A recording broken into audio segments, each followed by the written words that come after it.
Hello, everybody. Let's see who's on today. Let's see who's on today. We're going to get started with St. Bernard's Books with Mrs. Brickson. And again, I'm Mrs. Brickson.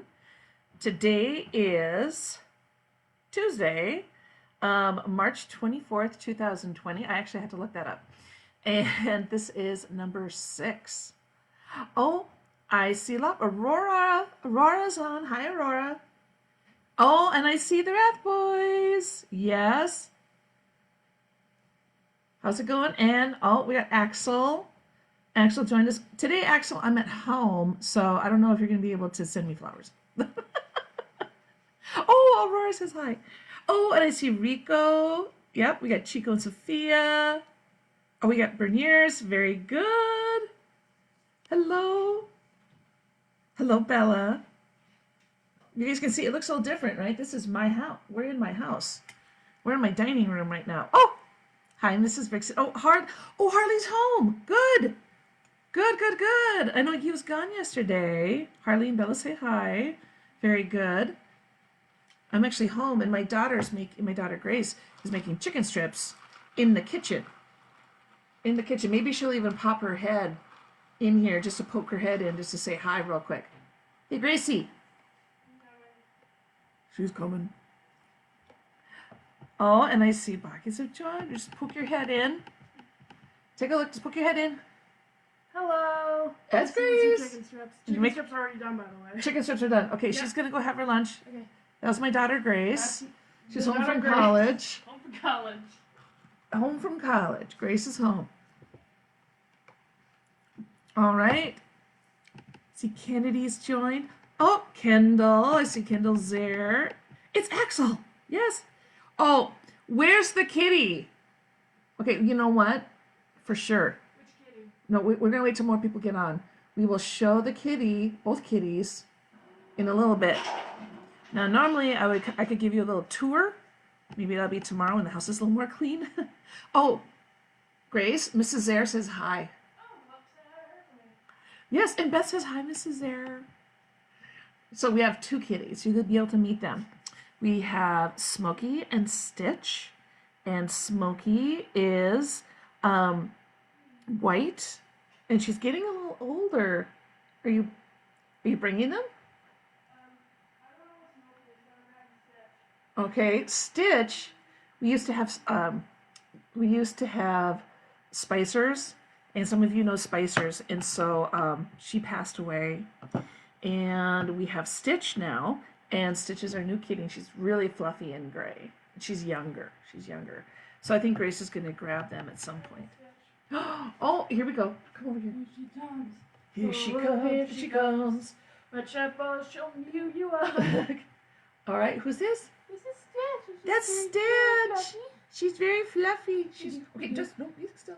She's floofy. Okay. Oh, look at all the hearts. Oh, Turn her face. She was asleep. She was like really asleep, and Grace picked her up. But she's got lots of fluffies. She's got lots of fluffs. She's a fluffy babies. Oh.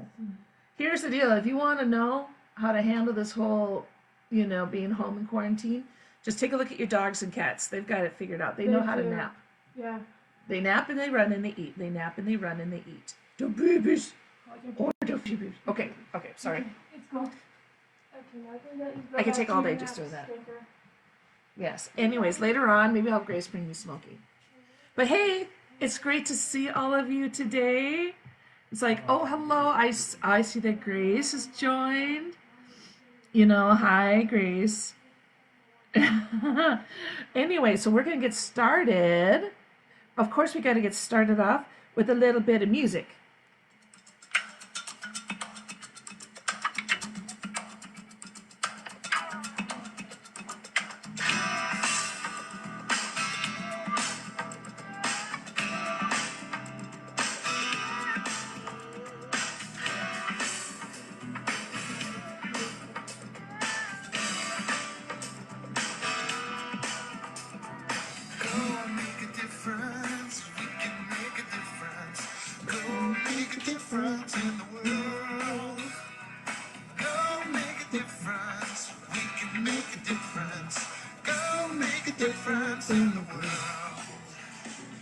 Alrighty, so again, welcome back.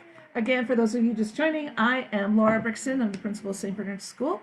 Today is Tuesday, March 24th, 2020. This is day number 6, and I am at home. I'm in my dining room, and I can give you a teeny bit of a glance. See, there's my dining room table. It's a mess. Take a look. There's a little snacks. There's a painting. There's a painting that someone had done for my parents, and they had it in the garage of their lake cabin. And I cleaned it up, and now it's on a place of honor. And here's the other direction. You can see there's my box of stuff from school. You can't really see anything. That's just a window. And there's a bunch of papers on the floor, but there's my piano. Anywho, maybe hopefully you're not getting dizzy. This way the light can shine and it's not causing problems. So again, if for some reason you miss out and you miss a day, you can go to the playlist for this. HTTP, you know what I mean. bit.ly/St. Okay, and that is, notice it is case sensitive. I just saw somebody else who came up. Patrick, could you come here, please? I'm live. Come over here. Okay, who's this? This is the cutest guy ever. There's Patrick. Isn't he nice? Oh, yes. Anyways, he's home. Today is your first day? Yes. So far, so good. So far, so good. Today is his first day home from work. He works at DigiKey, and he was helping people. Since all the DigiKey people went home, there was like 500 laptops that they had to prepare and get set up and everything for all the DigiKey people. So he took a break from his regular job and did that for a couple days. And so now he's home. Anyway, we're going to go ahead and we're going to get started. But before we get started, I do have a joke for you. Okay? Hold on. Okay. What did the drummer call his twin daughters? And a 1 and a 2. I got a sound effect. Remember that? Whoop. That was from morning prayer last year. Anyway, so we got a sound effect. So the drummer calls daughters and a 1 and a 2. Anyway, so we're going to get started, and we're going to be reading chapter 6 from The Best School Year Ever from Barbara Robinson. And again, we're talking about the Herdmans. And so, remember we were talking about when last time we heard, they were talking about the teacher's lounge and how people got stuck in there, or they thought people got stuck in there, and Imogene was telling people that the plant, was after the kids or something. So that was just a funny thing. So let's keep going. Here we go. Chapter 6. Once a year, we had to take an IQ test and a psychology test and an aptitude test, which showed us what you might grow up to be if the Herdmans let you out of Woodrow Wilson's school alive. But the only test the Herdmans ever bothered to take was the eye test. This surprised everybody because it meant that at least they knew the letters of the alphabet. You had to cover up with one eye with a little piece of paper and read the letters on the chart, and then cover up the other eye and then read them again. If you couldn't do it, that meant you had to have glasses. Sometimes it just meant that you were scared, like Lester Yeagle. If you don't do it right, Gladys Herdman told Lester, it means your eyes are in backwards, and they have to take them out. And put them in the other way. This made Lester so nervous that he couldn't tell L from M from K. And when the doctor said, well, let's just switch eyes, he went all to pieces and he had to go lie down in the nurse's room till his mother could come and get him. Besides having 3 other kids and a baby, Mrs. Yeagle was a school bus driver. And so she couldn't waste much time just to let Lester be hysterical. But Lester was too hysterical to tell her what had happened. All he said was, "Herdman." "Which one?" Mrs. Eagle said. "Which one did it?" And Lester said that Gladys did it. "Did what?" the nurse wanted to know. "Gladys wasn't even there." "I don't know what," Mrs. Eagle said, "and I can't wait around to find out, because I had to leave the baby with the Avon lady, and it's almost time to drive the bus. Come on, Lester, honey, maybe you can find out," she told the nurse. And of course Gladys said she didn't do anything, and the eye doctor said that he didn't do anything. "But I gotta look at that kid's braces," he said, "and I bet that's his problem." I didn't think so. Having braces was no problem. Not having braces, that was a problem. Gloria Colburn's little sister got braces, and Gloria didn't. Gloria cried and carried on for 3 weeks. "I'll grow up ugly with an overbite," she said, and she didn't even know what one was. She just wanted braces like everybody else. That night, the nurse called Mrs. Eagle to say that apparently Gladys didn't do anything to Lester. "We think that the trouble may be his braces," she said. "What braces?" Mrs. Eagle said. "Lester doesn't have any braces." But then she went and looked in his mouth, and she nearly died. "What have you got in there?" she said. "What is that? It looks like paper clips." Sure enough, Lester had paper clips bent all around his teeth, and he got hysterical all over again because his mother pried them off. The nurse said she never heard of paper clips, but they all want to have braces or bands or something, and they don't know how much braces cost. "Well, these 35 cents, Mrs. Eagle said. "According to Lester, Gladys Herdman put them on him, and that's what she charged him. And let me tell you, that kid better never try to get on my bus or any other Herdman either." Getting thrown off the bus was almost the worst thing that could happen to you. You had to go to school anyway, no matter what. So if you got thrown off the bus, it meant that your father had to hang around and take you, or your mother had to stop whatever she was doing and take you. So then you got yelled at right and left. You even got yelled at when it happened to somebody else. "Don't you get thrown off the bus," your mother would say. Mrs. Herdman probably never said this, but she didn't have to worry about it anyway. The Herdmans never got thrown off a bus because nobody ever let them on. Oh, just lost us. Okay, sometimes, though, they would hang around what would have been their bus stop if they had one, smoking cigars and starting fights and telling little kids that the bus was full of bugs. "Big bugs," Gladys told Maxine Cooper's little brother Donald. "Didn't you ever hear them? They chomp through to get to anything to get to food. You better give me your lunch, Donald. I'll take it to school for you." Of course, that was the end of Donald's lunch. At least, Maxine said, it was a day-old bologna sandwich and some carrot sticks, so they probably wouldn't do that again. "They're just jealous," Alice told her, "because they have to walk while everybody else gets to ride and be warm and comfortable." "Come on, Alice," I said. "If you think the school bus is warm and comfortable, you must be out of your mind." But Imogene Herdman was standing right behind us, so Alice ignored me and said again how wonderful it was to ride on the bus, and how she would hate to be the Herdmans who couldn't ride the school bus because they were so awful.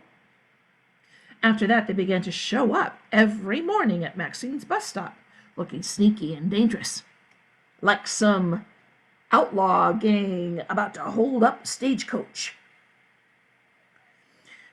"But they don't do anything," Maxine said, looking worried. "They just stand around. It's scary." It scared Donald, all right, and after 3 or 4 days, he wouldn't even come out the door. So Maxine stood on her front porch and yelled, "My mother says for you to go home." "We can't go home," Imogene yelled back. "We have to go to school." Then they all nodded at each other. Maxine said, just as if they had this big normal family of ordinary kids who got up and brushed their teeth and combed their hair and marched out ready to learn something. Maxine felt pretty safe on her own porch, so she said, "Then why don't you get on the bus and go?" "Get on your bus?" Imogene said. "Get on bus 6?" And Gladys hollered, "She wouldn't get on bus 6 if it was the last bus in the world." And Leroy said, "Me either." And then, when the bus came, Maxine told us, they all ran behind McCarty's front hedge, and they just stood there, staring at us. "What did Mrs. Eagle do?" I asked. She yelled at them, "Don't you kids ever think about getting on my bus?" And Ollie said, "I'll never get on bus 6. And he said it twice. "Listen." Maxine leaned forward and lowered her voice.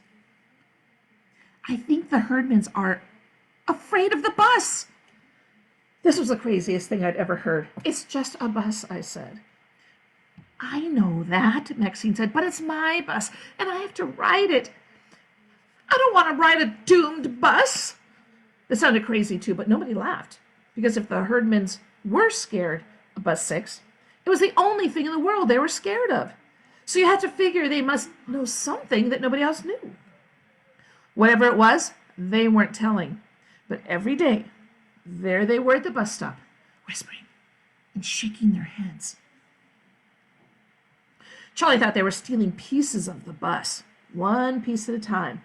And someday, the whole bus would just fall apart and scatter kids all over the street. Eugene Preston brought a copy of Amazing Comics about a robot bus that suddenly began to go backwards and sideways and turn itself over and lock all its doors, so the people were trapped inside, yelling and screaming. In the comic book, the mighty Marvo showed up and rescued everybody. But Eugene said he didn't want to count on the mighty Marvo if it was up against the Herdmans. "I just don't know what's going to happen," Maxine said.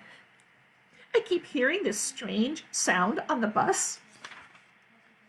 I don't know if she could hear anything except for kids hollering, but Eloise Albright said she heard a strange noise too. Some kids, they smelled something on the bus. But who doesn't? Egg salad sandwiches, poison ivy medication, Alice's Wendelkin's Pretty Princess perfume. Lester finally asked his mother if there was anything wrong with the bus, but she just said, "Yes, it's full of kids." Then bus 6 was assigned to take the 3rd grade to a dairy farm to study cows. And Ollie Herdman refused to go. "Not me," Ollie said. "Not on that bus." And of course, this was good news for the cows, and the teacher was pretty happy. But for the rest of the 3rd grade, they were scared to death. Boomer Malone's little sister Gwenda said the suspense was awful, waiting for the bus to blow up or turn over, or between that and having to milk a cow. The whole 3rd grade was wiped out from the rest of the day. By this time, Maxine was a nervous wreck. Maxine was a nervous wreck, along with Donald and Lester and everybody else on bus 6.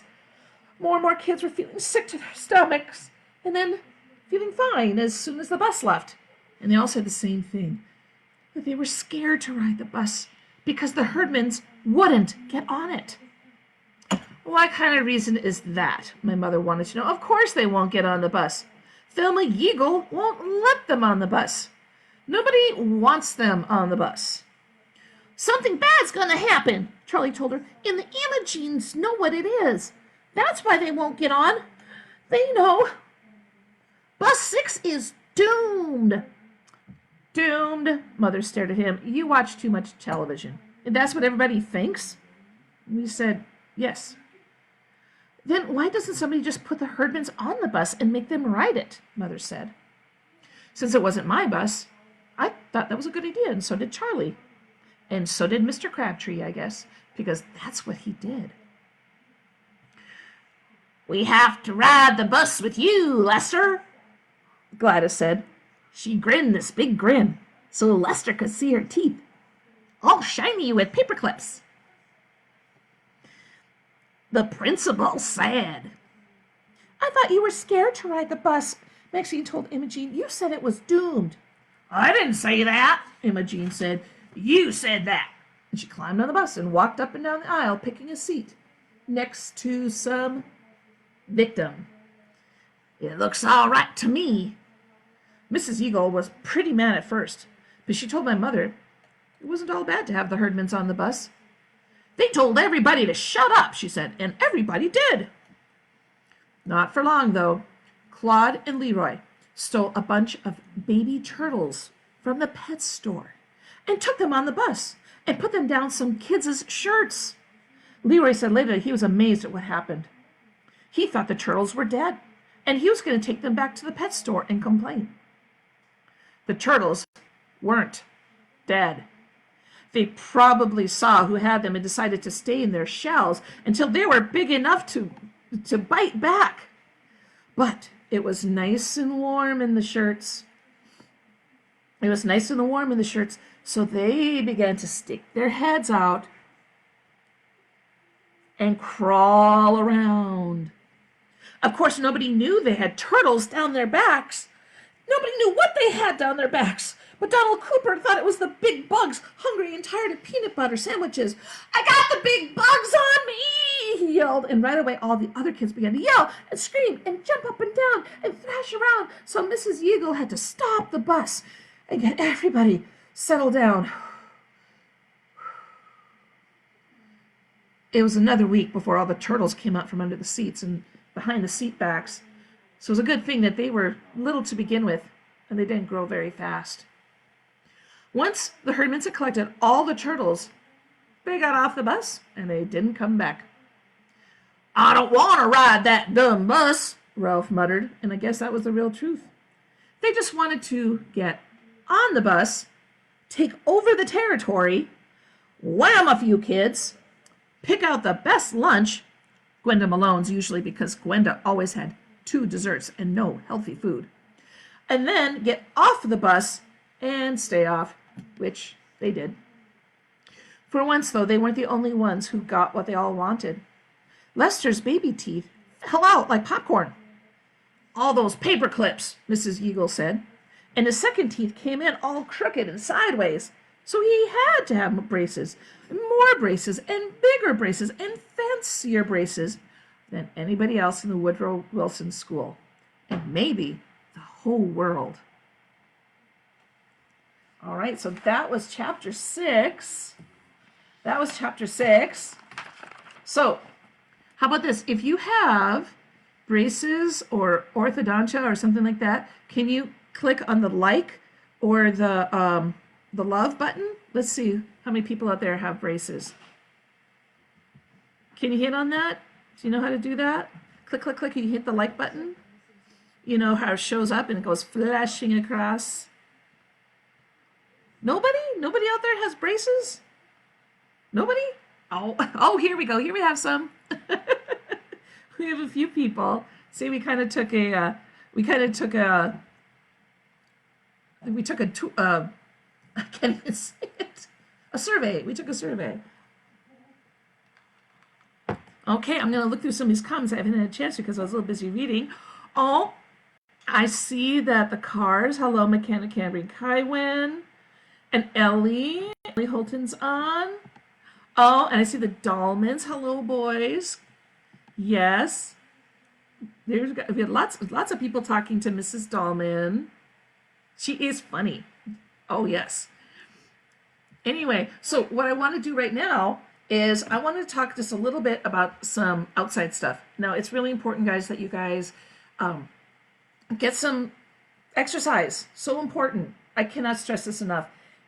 I know you're watching the screen right now, but as soon as you're done with this, don't go back to playing Minecraft or whatever you're doing. Please get outside right now. I'm not even joking. It's like 41 degrees. It's really nice. And in fact, the snow, it's probably just slushy enough.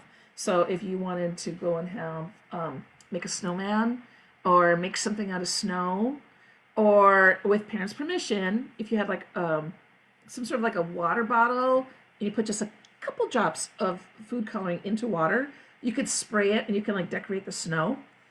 Because, you know, we're at the edge of spring. So what I would love to hear, and I'd love to see, is on this Facebook page, is your pictures, or let us know what you're doing outside. And you can go make a difference and help out your parents by just getting a little bit of the snow off the driveway or the front steps or whatever the case may be, wherever you're at. Help if you're at grandma and grandpa's, you can help them and do that as well. So I just want to hear and see how you guys are going to go make a difference with that. Oh, hold on. We got another guest star. Who else is making a difference? Who else is making a difference? There's Smokey! There's Smokey! Smokey, how old is Smokey, Grace? 11? Around 11? Around 11? I'm not sure. 11, 12 years old? Yes. Hi, everyone. Hi, Mrs. Dolman. Yes, we got a bunch of people on. Let's look kind of come. We've got the kitty. Oh, take a look here. Take a look. See, that's Smokey. There's Smokey at. Oh, man. You know, You see? Okay. I was listening to you. I forgot how good you were doing silly voices. Oh, yes, because It's been a Grace, while. she was in my 4th grade class too. Yep. Yeah. Do you remember hearing about the Herdmans? Yeah, I did like a bit from one of them for speech, and I can't remember most of it. I remember one line. It's like, Evelyn, stop! You're drinking frogs! I remember that at the back of my hand. Oh, Yep, that was I think that was chapter 1. oh dang. Well, there goes Grace and Smokey. Okay. Bye. Bye. Okay, so again, your goal today, your challenge today is to do something outside, anything outside. Just get on out there. It's really, really, really nice. Now, what do we do? So when we get up, stand up, stand up, stand up. It is time for it's still time for some dancing.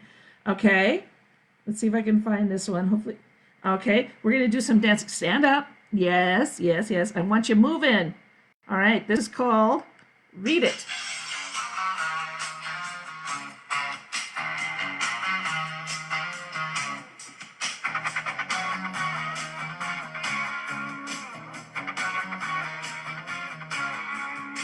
That book you're reading there is really just great. The more you read, the more you want to turn each page. You really want to know just how it will end. So read it. Just read it. You want to read it now. Go to the media center, check that book out now. You want a great book, better do what you can. So read it. Cause you want to be wise, just read it. Read it, read it. Open up a book and read it. Fiction, non-fiction, what do you choose? It doesn't matter as long as you do. Just read it, just read it, just read it, just read it, read it, read it. There's books up on the shelf just waiting for you. With Harry Potter, Diary of a Wimpy Kid. You want a bright future, better do what you can. So read it, just read it. Each book you read will make your mind real strong. It sounds a little silly, but this song ain't wrong. With Dr. Seuss, Magic Treehouse, graphic novels too. So read it, cause you wanna be wise, just read it. Read it, read it. Open up a book and read it. Fiction, non-fiction, what do you choose? It doesn't matter as long as you do. So read it, just read it, read it. Open up a book and read it. Fiction, non-fiction, what do you choose? It doesn't matter as long as you do. So read it, read it, read it. Just read it, just read it, just read it. Woohoo! Yes. Very good. Very good. So hopefully you had fun with that today. I had so much fun hanging out with you guys. And with that, we will see you tomorrow. We will see you Thursday, 1 o'clock. And remember, if for some reason you've missed out or you came late, you can go to this website. You can go back to the Facebook website, or you can go back to this one, and you can go and watch some old shows. So with that, let's finish off with one of my favorite songs. Here we go. Oops. Here we go.